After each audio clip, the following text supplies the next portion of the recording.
ಒಂದು ಶಾಂತಯುತವಾದ ಹಳ್ಳಿ. ಮಧ್ಯರಾತ್ರಿ. ಒಂದು ಹಳೆಯ ಮನೆಯ ಮೂಲೆಯಲ್ಲಿ ಏಕಾಏಕಿ ಒಬ್ಬಳು ಹೆಂಗಸಿನ ಅಳುವ ಧ್ವನಿ. ಮಲಗಿದ ನವವಿವಾಹಿತೆ ಅಹಲ್ಯ ತಕ್ಷಣ ಎದ್ದಳು. ಬೆವರುಗಟ್ಟಿದ್ದ ಮೈಯೊಂದಿಗೆ ಒಳಗೆ ಓಡಿದಳು. ಮನೆಯ ಗೋಡೆಯ ಮೇಲೆ ರಕ್ತದ ದಪ್ಪ ಹಳೆಯ ಗುರುತುಗಳು. ಅದು ಯಾರದ್ದು? ತಂದೆ ತಾಯಿ ಇಬ್ಬರು ಸಹಜವಾಗಿ ಪ್ರತಿಕ್ರಿಯಿಸಿದರು. ಇದೆಲ್ಲ ಹಳೆಯ ಕಾಲದ ಗುರುತುಗಳು. ನೀನು ಹೊಸದಾಗಿ ಬಂದವಳು. ಅದಕ್ಕೆ ಹೆದರಿಬಿಟ್ಟೆ. ಆದರೆ ಅಹಲ್ಯಾಳಿಗೆ ಮನಸ್ಸು ಒಪ್ಪುತ್ತಿಲ್ಲ. ಏನೋ ನೋವು, ಯಾವುದೋ ಮಡಿದ ಆತ್ಮವೊಂದು ಅಳುತ್ತಿರುವಂತೆ ಭಾಸವಾಗುತ್ತಿತ್ತು. ಮನೆಯ ಬಳಿ ಇದ್ದ ಸಣ್ಣ ತೋಟದಲ್ಲಿ ಪ್ರತಿ ರಾತ್ರಿ ಅಳುವ ಧ್ವನಿ ಕೇಳಿಸುತ್ತಿತ್ತು. ಅದು ಮನುಷ್ಯನದ್ದು ಅಲ್ಲ, ಅದು ಒಬ್ಬಳು ಹೆಣ್ಣು ಮಗುವಿನ ಆತ್ಮ. ಒಂದು ದಿನ ಬೆಳಿಗ್ಗೆ ತೋಟದ ಹೊಂಡದಲ್ಲಿ ರಕ್ತ ತುಂಬಿರುವ ಸ್ಥಿತಿಯಲ್ಲಿ ಆ ಹೆಣ್ಣು ಮಗು ಸತ್ತ ಸ್ಥಿತಿಯಲ್ಲಿ ಪತ್ತೆಯಾಗಿತ್ತು. ಆ ದೃಶ್ಯವನ್ನು ನೋಡಿ ಭಯಗೊಂಡ ಹಳ್ಳಿಯ ಜನರು ಚಡಪಡಿಸುತ್ತಿದ್ದರು. ಇದು ಹಳ್ಳಿಯಲ್ಲಿ 10 ವರ್ಷಗಳಿಂದಲೂ ನಡೆದು ಬರುತ್ತಿದೆ. ಇದು ಆ ಶಾಪದ ಭಾಗ ಎಂದೆಲ್ಲ ಮಾತುಗಳು ಹರಡಿದವು. ಆ ಹೆಣ್ಣು ಮಗುವಿನ ಕಣ್ಣುಗಳು ತನ್ನ ಸಾವಿನ ಸೇಡು ತೀರಿಸಿಕೊಳ್ಳಲು ಮತ್ತೆ ಎದ್ದು ಬರುತ್ತಿರುವಂತೆ ತೋರುತ್ತಿತ್ತು. ಆಕೆಯ ಮುಖ ಹೇಳುತ್ತಿತ್ತು, ನಾನು ಇಂತಹ ಮರಣಕ್ಕೆ ಅರ್ಹಳಲ್ಲ. ನನ್ನ ಶಾಪಿತ ಆತ್ಮ ಇನ್ನು ನಿಮ್ಮ ಮನೆಯೊಳಗೆ ಇರುವ ಎಲ್ಲರ ಪ್ರಾಣ ಒಯ್ಯುತ್ತದೆ. ಅಹಲ್ಯ ಆ ರಾತ್ರಿ ತಾನೇ ನೋಡಿದ ಭೀಕರ ನಿದರ್ಶನ. ಮಗುವಿನ ಆತ್ಮ ಅಳುತ್ತಲೇ ತನ್ನ ಬೆನ್ನ ಹಿಂದೆ ತಿರುಗಿ ನಿಲ್ಲುವುದು. ಆ ದೃಶ್ಯ ಎಲ್ಲರೂ ಬೆಚ್ಚಿ ಬೀಳುವಂತಹದ್ದು. ಅಹಲ್ಯ ತನ್ನ ಸಮ್ಮತಿ ಇಲ್ಲದೆ ಆ ಮನೆಗೆ ಬಂದ ಅತ್ತೆ ಮಾವರಿಗೆ ಪ್ರಶ್ನೆ ಕೇಳಿದಳು. ಅವರು ತಕ್ಷಣ ಮುಕ್ತಿ ಇಲ್ಲದ ಆತ್ಮದ ಕಥೆಯನ್ನು ಹೇಳಿದರು. ಈ ಮನೆಯ ಮೊದಲ ವಾರಿಸುವು ನಿನ್ನ ಹಿಂದಿನ ಜನ್ಮದ ತಂಗಿ. ಅಹಲ್ಯಾಳಿಗೆ ನೆನಪಾಯಿತು. ಪಕ್ಕದ ಬಯಲಿನಲ್ಲಿ ಓಡಾಡುವ ಒಬ್ಬ ಹುಡುಗಿಯ ಕನಸು. ತನ್ನ ಬಾಲ್ಯದ ನೆನಪಾಗಿ ಕೇಳಿ ಬರುತ್ತಿದ್ದ ಅಕ್ಕ ನನ್ನನ್ನು ವಾಪಸ್ ಕಳಿಸಬೇಡ ಎಂಬ ಕಿರುಚಾಟ. ಆ ಘಟನೆಗಳ ಹಿಂದೆ ಅವಳೊಂದಿಗಿನ ಹಿಂದಿನ ಜನ್ಮದ ಆ ಬಾಂಧವ್ಯವಿತ್ತು. ಆದರೆ ಏನೋ ಭಯಾನಕ ತಪ್ಪು ಆಗಿತ್ತು. ಅಹಲ್ಯಾಳ ಕಣ್ಣುಗಳಲ್ಲಿ ಕಣ್ಣು ನೀರು. ತಂಗಿಯ ಆತ್ಮವೇಕೆ ಇಂತಹ ಕ್ರೂರವಾದ ಮಾರ್ಗವನ್ನು ಆರಿಸಿತು? ಆ ರಾತ್ರಿ ಅಹಲ್ಯ ಮಲಗಿರುವಾಗ ಗಾಳಿಯಂತೆ ಏನೋ ಬಂದು ಹೋಗಿದೆಯೋ ಅನ್ನಿಸುವಂತಹ ತೀವ್ರ ತಣ್ಣನೆಯ ಸ್ಪರ್ಶ. ತಕ್ಷಣ ಕಣ್ಣು ತೆರೆಯುತ್ತಿದ್ದಂತೆ ಮಲಗಿದ ಹಾಸಿಗೆಯ ಪಕ್ಕದಲ್ಲೇ ದಪ್ಪದ ಹಳೆಯ ಚೀಲವನ್ನು ನೋಡಿದಳು. ಅದರಲ್ಲಿ ಶವದ ದೇಹವಿತ್ತು. ಅಹಲ್ಯ ಕಿರುಚಿದಳು. ಮನೆಯ ಎಲ್ಲರೂ ಬಂದು ನೋಡಿದಾಗ ಅಲ್ಲಿ ಶವವಿಲ್ಲ. ಆದರೆ ಆ ಚೀಲ ತೊಳೆಯಲು ಹರಿಸಲು ಸಾಧ್ಯವಾಗದಷ್ಟು ಬಿಸುಳಿತ್ತು. ಅತ್ತೆ ಮಾವ ತಡರಾತ್ರಿ ಅವಳ ಬಳಿ ಬಂದು ಒಪ್ಪಿಕೊಂಡರು. ಈ ಮನೆ ಕಟ್ಟಿದ್ದು ಸತ್ತ ಹೆಣ ಹೂತಿದ್ದ ಸಮಾಧಿಯ ಮೇಲೆ. ನಿನ್ನ ಹಿಂದಿನ ಜನ್ಮದಲ್ಲಿ ನೀನೇ ಆ ಹೆಣ್ಣು ಮಗುವನ್ನು ಹೊಡೆದು ಕೊಂದವಳು. ಇದನ್ನು ಕೇಳಿದ ಅಹಲ್ಯ ಏಕಾಏಕಿ ಭೇದಿಸಿದಳು. ಅವಳನ್ನು ನಾನು ಕೊಂದೆನಾ? ಅಹಲ್ಯ ಕೈಯಲ್ಲಿ ಒಂದು ಹಳೆಯ ನೋಟು. ಅದರಲ್ಲಿ ಬರೆಯಲಾಗಿತ್ತು, ನಾನು ಗತ ಜನ್ಮದಲ್ಲಿ ನಿನ್ನ ತಂಗಿ. ನೀನು ನನ್ನ ಬಾಳಲು ಬಿಟ್ಟಿದ್ದರೆ ನಾನು ಇಂದು ಜೀವಂತವಾಗಿರುತ್ತಿದ್ದೆ. ಆದರೆ ನಾನಿನ್ನು ಉಸಿರಾಡುತ್ತಿದ್ದೇನೆ. ಅದು ನಿನ್ನ ದೇಹದಲ್ಲಿ. ಗಾಜಿನ ಕಿಟಕಿಯಲ್ಲಿ ಪ್ರತಿಬಿಂಬವಾಗುತ್ತಿರುವ ತನ್ನ ಮುಖವನ್ನೇ ನೋಡಿ ಅಹಲ್ಯ ಬೆಚ್ಚಿ ಬೀಳುತ್ತಾಳೆ. ಆ ಮುಖ ಅವಳದ್ದೇ. ಆದರೆ ಕಣ್ಣಲ್ಲಿ ಮಾತ್ರ ಬೇರೆ ಯಾತನೆ ಕಾಣಿಸುತ್ತಿದೆ. ಅದು ತನ್ನದೆಯೋ? ಯಾರೋ? ಅತ್ತೆಯಿಂದ ಕಣ್ಣೀರಿನಲ್ಲಿ ಕಂಡ ದ್ವೇಷದ ಕಣ್ಣುಗಳೇನು ಎಂಬ ಗೊಂದಲ. ಪ್ರತಿ ರಾತ್ರಿ ಆ ಮಗು ಬಂದು ಆಕೆ ಕಾಲು ಹಿಡಿದು ಅಳುತ್ತಿದ್ದು, ಅಕ್ಕ ನನಗೆ ಬದುಕು ಕೊಡು ಎಂದು ಅಳುವ ಧ್ವನಿ. ಅಹಲ್ಯ ಮನಸ್ಸು ದಿನದಿಂದ ದಿನಕ್ಕೆ ಕುಗ್ಗುತ್ತಾ ಹೋಗುತ್ತಿತ್ತು. ಆತ್ಮಗ್ಲಾನಿ, ಅಜ್ಞಾತ ಭಯ, ನಿರ್ದಿಷ್ಟವಿಲ್ಲದ ಒತ್ತಡ ಅವಳ ನಿದ್ದೆ ಕಸಿದುಕೊಂಡಿತ್ತು. ಯಾಕೆ ಆ ಆತ್ಮಕ್ಕೆ ಇನ್ನೂ ಮುಕ್ತಿ ಸಿಕ್ಕಿಲ್ಲ? ಏನದು ತಾನು ಅರಿಯದೇ ಮಾಡಿದ ತಪ್ಪು? ಇದಕ್ಕೆ ಪರಿಹಾರವೇನು? ಆ ರಾತ್ರಿ ಅಹಲ್ಯ ಮೌನವಾಗಿ ಹೋಗಿ ಆ ಮನೆಯಲ್ಲಿರುವ ಮಠದ ಕಬ್ಬಿಣದ ಪುರಾತನ ಕಪಾಟು ತೆರೆದಳು. ತನ್ನ ಅತ್ತೆ ಮಾವ ಹೇಳಿದ ಶಬರಮಠದ ಗ್ರಂಥ. ಆ ಗ್ರಂಥ ಭದ್ರವಾಗಿ ತಗಡಿನ ಹೊದಿಕೆಯಲ್ಲಿ ಇತ್ತು. ಅಹಲ್ಯ ಬಿಗಿಯಾದ ಉಸಿರಾಟದ ನಡುವೆ ಪುಟವನ್ನು ತಿರುಗಿಸುತ್ತಿದ್ದಂತೆ, ಯಾವ ಶಾಪಿತ ಆತ್ಮ ಮರಣ ಹೊಂದಲು ಇಚ್ಛೆ ಇಲ್ಲದೆ ಬಲವಂತವಾಗಿ ಮರಣ ಹೊಂದಿರುತ್ತದೋ ಅದು ತನ್ನ ಹತ್ಯೆಗೆ ಕಾರಣವಾದ ಶರೀರವನ್ನು ಪುನರ್ಜನ್ಮದಲ್ಲಿ ಹಿಡಿಯುತ್ತದೆ. ಆ ದೇಹವೇ ಅದಕ್ಕೆ ಬಂಧನ ಎಂಬ ಸಾಲು ಓದಿದಳು. ಬೆವರಿನಿಂದ ಒದ್ದೆಯಾದ ದೇಹ, ನಡುಗುತ್ತಿದ್ದ ಕೈಗಳು, ಜೋರಾಗಿ ಹೊಡೆಯುತ್ತಿರುವ ಹೃದಯ. ಅಂದರೆ ಆ ಆತ್ಮ ತನ್ನ ದೇಹವನ್ನು ಬಿಟ್ಟು ಬೇರೆ ದೇಹವನ್ನು ಪ್ರವೇಶಿಸಿದೆ. ಪುಟದ ಕೊನೆಯ ಬರಹ, ಅಹಲ್ಯ ನೀನೇ ನಾನಾಗಿರುವೆ. ಆ ಗ್ರಂಥದಲ್ಲಿ ತನ್ನ ಹೆಸರನ್ನು ಬರೆಯಲಾಗಿತ್ತೆಂದು ನೋಡಿ ಅವಳ ದೇಹ ನಿಶ್ಚಲತೆಯಿಂದ ನಿಂತಿತು. ಅಹಲ್ಯ ತಕ್ಷಣ ಮನೆಗೆ ಹೊರಟಳು. ತಾನು ಯಾರೊಂದಿಗೆ ವಾಸವಿದ್ದೆ? ತನ್ನ ಗತ ಜನ್ಮವೇನು? ಯಾರು ನನ್ನ ತಂಗಿ? ಯಾರು ಕೊಲೆಗೈದು ಹೋದವರು? ಎಲ್ಲವನ್ನೂ ಅರಿಯುವ ಬಯಕೆ ತೀವ್ರವಾಗಿ ತಳಮಳಿಸತೊಡಗಿತು. ಅವಳು ತನ್ನ ಅತ್ತೆ ಮಾವರ ಬಳಿ ಕೇಳಿದಳು, ಈ ಹಿಂದೆ ಈ ಮನೆಯಲ್ಲಿ ಏನು ಘಟನೆ ನಡೆದಿದೆ ಎಂದು ನನಗೆ ತಿಳಿಸಿ. ನಾನು ಈ ಪುನರ್ಜನ್ಮದಲ್ಲಿ ನನ್ನ ತಂಗಿಯ ಆತ್ಮ ನನ್ನ ದೇಹದಲ್ಲಿದೆ ಎಂದರೆ ಈ ದೇಹ ಶಾಪಿತವಲ್ಲವೇ? ಅತ್ತೆ ಮಾವ ಕಣ್ಣೀರು ಹಾಕಿದರು. ಅಮ್ಮ, ನಿನ್ನ ತಂಗಿ ಹೆಸರು ಸೌಮ್ಯ. ಅವಳು ಈ ಮನೆಯ ಹಿಂದಿನ ಕೊಠಡಿಯಲ್ಲಿ ಜೀವಂತವಾಗಿ ಬೆಂಕಿಯಲ್ಲಿ ಸಜೀವ ದಹನವಾದಳು. ನೀನು ಆಕೆ ತಂಗಿ ಎಂದು ಅರಿಯದೆ ಇದನ್ನೆಲ್ಲ ಮಾಡಿದೆ. ಆದರೆ ಅವಳು ಸತ್ತದ್ದು ಪಾಪವಾದ್ದರಿಂದ ಅಲ್ಲ, ಆಕೆಯ ಕೊಲೆ. ಅಹಲ್ಯ ಕಣ್ಣೀರು ಗಟ್ಟಿದಳು. ಅವಳನ್ನು ನಾನು ಕೊಂದೆನೆ. ಯಾಕೆ? ಆ ರಾತ್ರಿ ಮಳೆಯ ಮಿಡಿತದ ನಡುವೆ ಆ ಹಳೆಯ ಕೋಣೆಯಲ್ಲಿ ಅಹಲ್ಯ ತನ್ನ ಕನಸಿನಲ್ಲಿ ಸೌಮ್ಯಾಳ ಬದುಕನ್ನು ನೋಡುತ್ತಾಳೆ. ಸೌಮ್ಯ, ನಿನ್ನ ಹಿಂದೆ ನಿಂತ ಮಗು. ಅಂದಿನ ದಿನ ಅವಳ ಅಂಗೈಯಲ್ಲಿ ಒಂದು ಚೀಲ ತುಂಬಾ ಬಂಗಾರ ಕಂಡು ಬಂತು. ಅದನ್ನು ನೋಡಿ ಮನೆಯವರು ಅವಳನ್ನು ಸುಡುವ ಯೋಚನೆ ಹಾಕಿದ್ದರು. ಸೌಮ್ಯಾಳನ್ನು ತನ್ನ ಕುಟುಂಬದವರು ಬಂಗಾರದ ಲೋಭಕ್ಕಾಗಿ ಬೆಂಕಿಗೆ ಆಹುತಿ ಕೊಟ್ಟಿದ್ದರು. ಆದರೆ ಕೊನೆಯ ಕ್ಷಣದಲ್ಲಿ ಅವಳು ಕಿರುಚಿಕೊಂಡಿದ್ದೆಂದರೆ, ನನ್ನ ಅಕ್ಕ ನನ್ನನ್ನು ಮರೆಯಬಾರದು. ಅಂದರೆ ಅಹಲ್ಯ ಸೌಮ್ಯನ ಅಕ್ಕ. ಆದರೆ ಅವಳು ಈಗ ಸೌಮ್ಯ ಅಕ್ಕನ ದೇಹದಲ್ಲಿದ್ದಾಳೆ, ಅಥವಾ ಇಬ್ಬರ ಆತ್ಮ ಒಂದು ದೇಹದಲ್ಲಿ ಸೇರಿಕೊಂಡಿದೆ. ಅಂತಹ ಆಘಾತದಿಂದ ಅಹಲ್ಯ ಬೆವರುಗಟ್ಟುತ್ತಾಳೆ. ತನ್ನ ಕೈಗೆ ಈ ಕೊಳೆ ಹೇಗಾಯಿತು ಎಂದು ನಿದ್ದೆಯಿಂದ ಎದ್ದಾಗ ತನ್ನ ಕೈಗೆ ಬಿಳಿ ಪುಡಿಯೊಂದು ಅಂಟಿಕೊಂಡಿದೆ. ಅದೇ ಆ ಮರತಪಟಿ ಚೀಲದ ಪುಡಿ. ಬೆಳಗ್ಗೆ ಅವಳು ಹೊರಗೆ ಓಡಿ ಹೋಗಿ ಹಳ್ಳಿಯ ಹಳೆಯ ಗುಹೆಯೊಂದರ ಬಳಿ ತಲುಪುತ್ತಾಳೆ. ಅಲ್ಲಿ ಅವಳಿಗೆ ಸಿಗುವುದು ಪ್ರಾಚೀನ ಕಾಲದ ಬೃಹತ್ ಕಬ್ಬಿಣದ ಬಾಗಿಲು. ಬಾಗಿಲಿನ ಮೇಲೆ ಬರೆದಿರುತ್ತದೆ, ಶರೀರವು ಪ್ರಾಣವಲ್ಲ, ಆತ್ಮವೇ ದಂಡನೆ. ಅದನ್ನು ತೆರೆಯಲು ಮುಂದಾದಾಗ ತಕ್ಷಣ ಅವಳ ಮುಂದೆ ಬಿಳಿ ಆಕೃತಿಯ ಆವಿರ್ಭಾವ. ಅದರೊಳಗಿನಿಂದ ಕೇಳಿಸುವ ಧ್ವನಿ, ಅಕ್ಕ, ನನ್ನ ಕೊಲೆಗೆ ನಾನೇ ಕಾರಣವಲ್ಲ. ನಿನ್ನನ್ನು ಪ್ರೀತಿಸಿದ್ದೆ, ಆದರೆ ನಿನ್ನೊಳಗಿನ ಆತ್ಮವೇ ನನ್ನ ಶತ್ರು. ಅಂದರೆ ಅಹಲ್ಯ ಒಳಗಿರುವ ಆತ್ಮವೇ ತನ್ನ ತಂಗಿಯ ಹತ್ಯೆಗೆ ಕಾರಣವು. ಹೀಗಾದರೆ ನಿಜವಾದ ಅಹಲ್ಯ ಯಾರು? ಆ ಶಬರ ಗ್ರಂಥದಲ್ಲಿ ಕೊನೆಯ ಪುಟದ ಮೇಲೆ ಕತ್ತಲೆ ಅಕ್ಷರದಲ್ಲಿ ಬರೆಯಲಾಗಿದೆ, ಒಂದೇ ದೇಹ, ಎರಡು ಆತ್ಮ, ಕೊನೆಗೆ ಉಳಿಯುವುದು ಒಂದೇ. ಅಹಲ್ಯ ತನ್ನೊಳಗಿನ ಸಂಕಟದಿಂದ ಮಠದ ಗುಹೆಗೆ ತಲುಪಿದ ಮರುದಿನ ಬೆಳಿಗ್ಗೆ ಕುಸಿದ ದೇಹದಿಂದ ಎದ್ದು ನಿಂತಳು. ರಾತ್ರಿಯೆಲ್ಲ ಅತ್ತೆ ತಂಗಿಯ ಭಾವನೆ, ಆತ್ಮದ ಗೊಂದಲ ಮತ್ತು ಯಾರೋ ತನ್ನೊಳಗೆ ನಿಜವಾಗಿದ್ದ ಆತ್ಮ ಅನ್ನುವ ಪ್ರಶ್ನೆ ಅವಳನ್ನು ಕೆಂದೋರುವಂತೆ ಮಾಡಿತ್ತು. ಗುಹೆಯೊಳಗೆ ಮಣ್ಣಿನಲ್ಲಿ ಕೈಯನ್ನು ಇಳಿಸಿ ತಾತ್ಕಾಲಿಕವಾಗಿ ಪುಟಿದಿರುವ ಮಾಲೆಯನ್ನು ಹಿಡಿದುಕೊಂಡಳು. ಅದೇ ಸೌಮ್ಯ ತನ್ನ ಸಾವಿನ ದಿನ ತೊಟ್ಟಿದ್ದ ಹೂಮಾಲೆ. ಅಹಲ್ಯಾಳ ಕಣ್ಣುಗಳಲ್ಲಿಯೂ ಮತ್ತೆ ಕಣ್ಣೀರು ತುಂಬಿ ಬಂತು.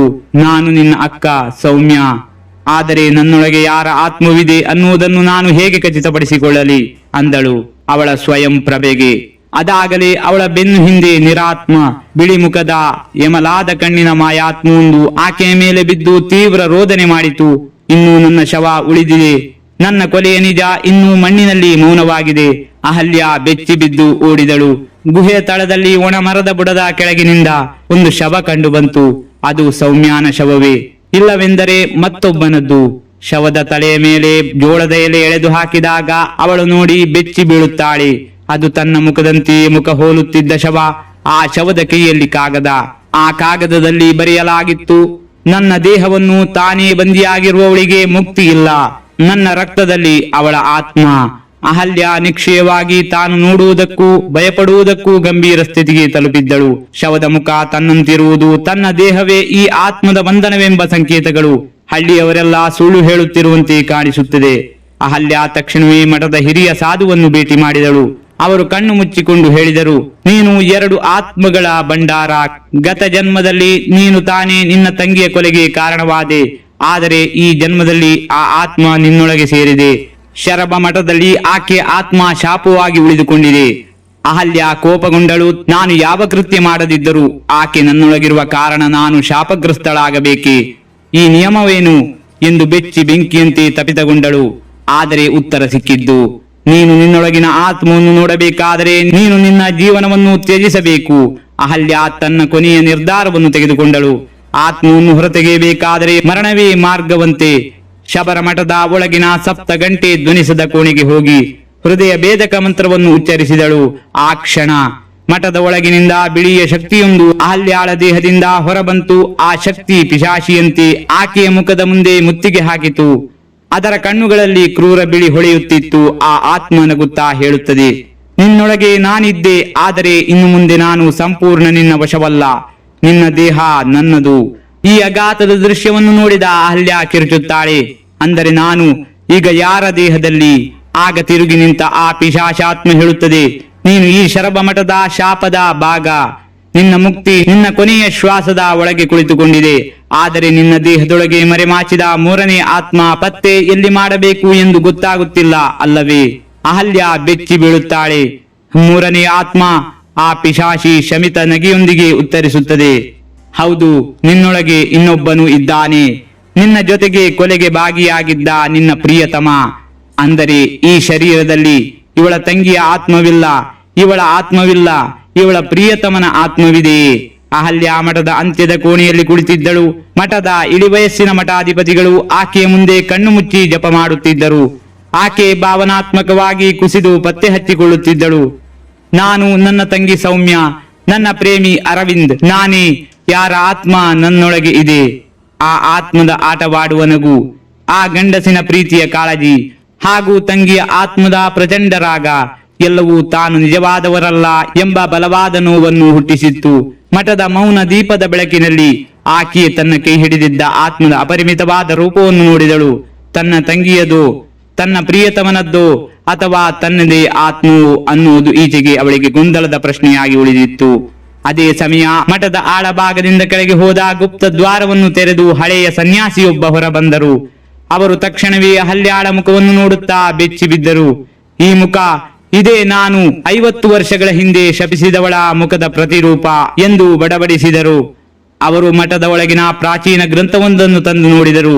ಆ ಗ್ರಂಥದಲ್ಲಿ ಇದ್ದ ಚಿತ್ರ, ಅಕ್ಷರಗಳು ಮತ್ತು ಒಂದು ಕಾಡಿನ ಛಾಯಾಚಿತ್ರ ಎಲ್ಲವೂ ಅಹಲ್ಯಾಳನ್ನು ಬೆಚ್ಚಿ ಬೀಳುವಂತೆ ಮಾಡಿತು. ಆ ಚಿತ್ರದಲ್ಲಿ ತ್ರಿಮುಖ ಹೊಂದಿರುವ ಮಹಿಳೆಯೊಬ್ಬಳನ್ನು ಶಪಿಸಲಾಗುತ್ತಿತ್ತು. ಈಕೆ 3 ಆತ್ಮಗಳ ಶಾಪದಿಂದ ಬಾಧಿತಳಾಗಿದ್ದಾಳೆ. ಅವಳನ್ನು ಮುಕ್ತಗೊಳಿಸಲು 3 ಜೀವಗಳ ಬಲಿಗಳ ಅಗತ್ಯವಿದೆ. ಮಠಾಧಿಪತಿ ಹೇಳಿದರು, ನೀನು ಆ ಪುನರ್ಜನ್ಮದ ಶಾಪಿತ ಶಕ್ತಿಯ 3ನೇ ರೂಪ. ಅಹಲ್ಯ ಎದ್ದು ನಿಂತಳು. ಅಂದರೆ ನನ್ನ ಇಚ್ಛೆಗಳೇನು, ನನ್ನ ಪ್ರೇಮವೇನು, ನನ್ನ ಜೀವನವೇನು ಎಂದು ಕೂಗಿದಳು. ಮಠದವರು ನಿಶ್ಚಲವಾಗಿ ನೋಡಿ, ನೀನು ಈಗ ಬದುಕುತ್ತಿರುವ ದೇಹ ಈ ಆತ್ಮಗಳ ಯುದ್ಧ ಭೂಮಿ. ನಿನಗೆ ಪ್ರೀತಿಯ ಹಕ್ಕಿಲ್ಲ, ನಿನಗೆ ಮುಕ್ತಿಯ ಹಕ್ಕಿಲ್ಲ, ನಿನ್ನನ್ನು ಬಲಿ ಕೊಡಬೇಕಾದ ಕರ್ಮವಿದೆ. ಅಹಲ್ಯಾಳ ಕಣ್ಣುಗಳಿಂದ ಬಿಸಿಯ ಕಣ್ಣೀರು ಬಿತ್ತು. ನಾನು ಯಾರ ಮರಣಕ್ಕೆ ಕಾರಣವಾದೆ? ನಾನೇ ಏಕೆ ಈ 3 ಆತ್ಮಗಳಿಗೆ ಹೊಣೆ ಎಂದು ಭಾವನಾತ್ಮಕವಾಗಿ ಕೇಳಿದಳು. ಆಗ ಆಕೆಯ ತಲೆ ಸುತ್ತಿ ಬಂತು.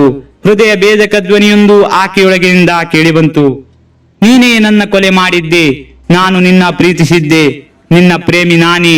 ಅಹಲ್ಯ ಗಾಬರಿಗೊಂಡಳು. ಅರವಿಂದ್. ಆ ಧ್ವನಿ ನಗುತ್ತಾ, ನಾನು ಸೌಮ್ಯನ ದೇಹದಲ್ಲಿದ್ದ ಅರವಿಂದ್.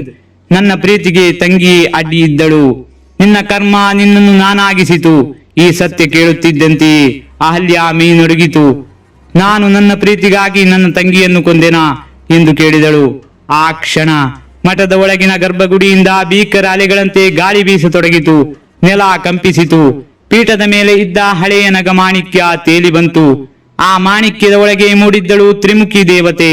ಆ ದೇವಿ ಕೋಪದಿಂದ ಕತ್ತಿ ಹಿಡಿದಂತೆ ಕಾಣಿಸುತ್ತಿದ್ದಳು. ನೀನು ನಿನ್ನ ಪ್ರೀತಿಗಾಗಿ ನಿನ್ನ ಕರ್ಮವನ್ನು ನಿರ್ಮಿಸಿದೆ. ಪ್ರೇಮದ ಹೆಸರಿನಲ್ಲಿ ಹತ್ಯೆ ಮಾಡಿದವಳು ಎಂದಿಗೂ ಮುಕ್ತಳಾಗಲಾರಳು. ಅಹಲ್ಯ ಬೆಚ್ಚಿ ಬಿದ್ದಳು.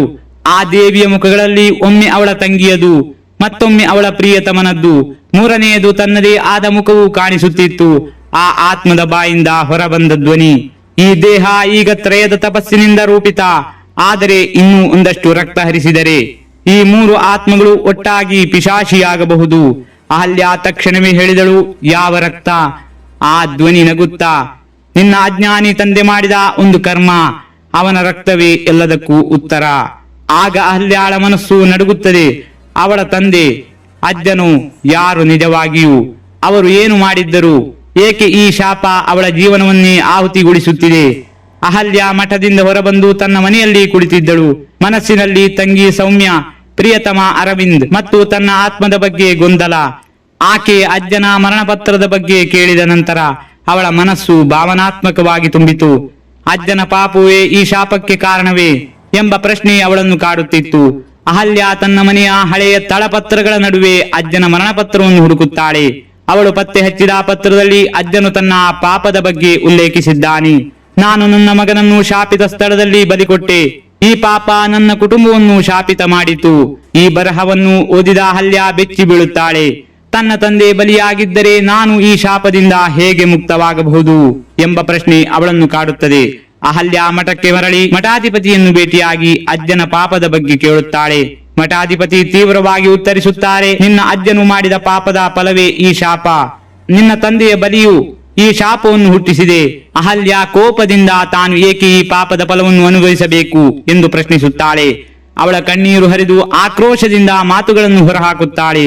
ಮಠಾಧಿಪತಿ ಅಹಲ್ಯಾಳಿಗೆ ಒಂದು ಗುಪ್ತ ಕೋಣೆಯ ದಾರಿ ತೋರಿಸುತ್ತಾರೆ. ಆ ಕೋಣೆಯಲ್ಲಿ ಅವಳು ತನ್ನ ತಂದೆಯ ಆತ್ಮವನ್ನು ಕಾಣುತ್ತಾಳೆ. ಆ ಆತ್ಮ ಹೇಳುತ್ತದೆ, ನಾನು ನಿನ್ನನ್ನು ರಕ್ಷಿಸಲು ನನ್ನ ಪ್ರಾಣವನ್ನು ತ್ಯಜಿಸಿದ್ದೆ, ಆದರೆ ನನ್ನ ಆತ್ಮ ಇನ್ನೂ ಶಾಪಿತವಾಗಿದೆ ಎಂದು ಹೇಳುತ್ತದೆ. ಅಹಲ್ಯ ಬೆಚ್ಚಿ ಬೀಳುತ್ತಾಳೆ. ತನ್ನ ತಂದೆಯ ಆತ್ಮ ಇನ್ನೂ ಶಾಪಿತವಾಗಿದ್ದರೆ ನಾನು ಹೇಗೆ ಮುಕ್ತವಾಗಬಹುದು ಎಂಬ ಭೀತಿ ಅವಳನ್ನು ಆವರಿಸುತ್ತದೆ. ಅಹಲ್ಯ ತನ್ನ ತಂದೆಯ ಆತ್ಮವನ್ನು ಮುಕ್ತಗೊಳಿಸಲು ನಿರ್ಧರಿಸುತ್ತಾಳೆ.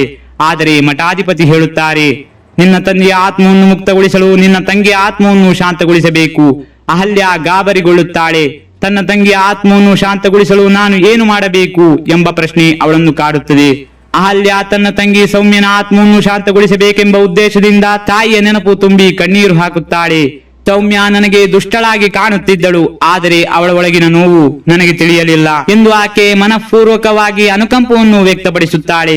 ಮನೆಯ ಹಳೆಯ ಕೋಣೆಗಳಲ್ಲಿ ಅಮ್ಮ ಬರೆದಿದ್ದ ಒಂದು ಡೈರಿಯು ಅವಳ ಕೈಗೆ ಸಿಗುತ್ತದೆ. ಅದರಲ್ಲಿ ತಂಗಿಯ ಶಾಪದ ಮೂಲ, ಅವಳೊಂದಿಗೆ ನಡೆದ ಅತ್ಯಾಚಾರ ಮತ್ತು ನಂತರ ಆತ್ಮಹತ್ಯೆ ಕತೆ ಓದುತ್ತಾಳೆ. ಅಹಲ್ಯ ಕುಸಿದು ಹೋಗುತ್ತಾ ಭಾವನೆಗಳಿಂದ ನಲುಗುತ್ತಾಳೆ. ಅಹಲ್ಯ ತಕ್ಷಣವೇ ತಂಗಿಯ ಸೌಮ್ಯನ ಆತ್ಮವಿದ್ದ ದೇವದಾರುವಿನ ಅರಣ್ಯಕ್ಕೆ ಹೋಗುತ್ತಾಳೆ. ರಾತ್ರಿಯ ಭಯಾನಕತೆ. ಆಕೆ ಕರೆದಂತೆ ಮಂಜು ಪಟದೊಳಗೆ ಸೌಮ್ಯನ ಕರಾಳ ಮುಖವು ಕಾಣಿಸುತ್ತದೆ. ಆ ಆತ್ಮ ನಗುತ್ತಾ, ನೀನು ನನ್ನನ್ನು ತ್ಯಜಿಸಿದ್ದೆ, ಈಗ ನನ್ನ ನೋವು ನಿನ್ನದಾಗಲಿ ಎನ್ನುತ್ತದೆ. ಆಗಲೇ ಆಕೆಯ ತಲೆಯ ಮೇಲಿಂದ ಭಯಪಡುವಂತಹ ಒಂದು ಧ್ವನಿ, ಯಾರೋ ಮಣ್ಣು ತಿನ್ನುವಂತಹ ಶಬ್ದ, ಮರದಿಂದ ಬೀಳುತ್ತಿರುವ ಕುದಿಯುತ್ತಿರುವ ರಕ್ತದ ಹನಿಗಳು.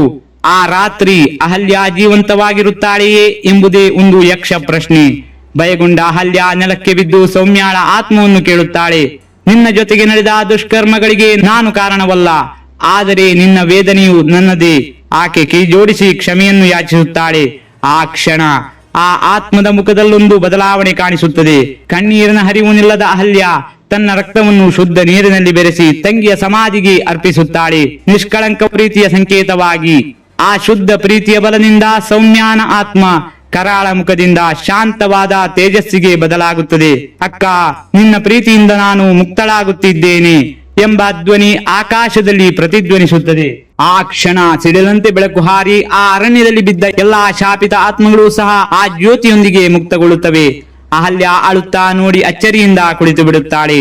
ಪ್ರೀತಿ, ತ್ಯಾಗ ಮತ್ತು ಕ್ಷಮೆಯ ಅಂಶ, ಶಾಪವನ್ನು ಮುರಿಯಬಲ್ಲ ಶಕ್ತಿ. ಆದರೆ ಆಕೆಯ ಮುಖದಲ್ಲಿ ಆ ತೇಜಸ್ಸು ಅಲ್ಲ, ಕಣ್ಣಿನಲ್ಲಿ ಮಂಕು.